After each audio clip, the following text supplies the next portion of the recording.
Anda masih bersama kami pemirsa, harga beras di Kota Palembang kembali mengalami kenaikan khususnya beras premium di Pasar Sekip Ujung.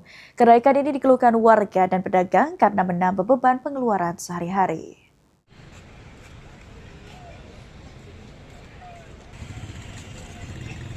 Berdasarkan pantauan PAL TV pada Kamis 30 April 2026, harga beras premium di Pasar Sekip Ujung mengalami kenaikan.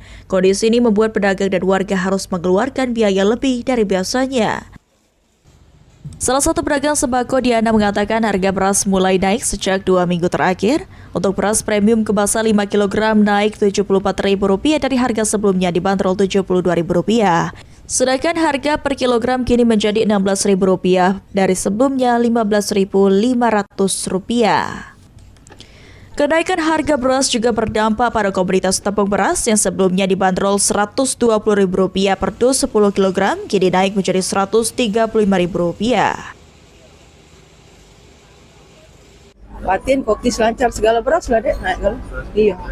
Iya premium, ya premium kan naik juga.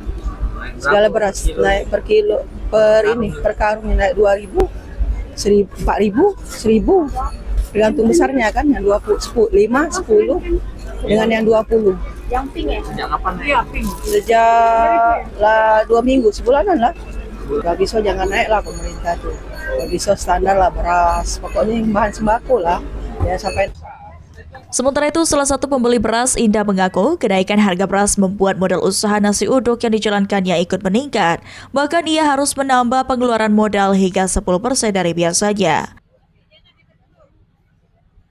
Beras nih diturun ke kami pedagang ini, harga beras mahal tinggi itu bingung Pak nak jualan, terlalu tinggi harga beras. Kalau bisa diturun ke itu baik.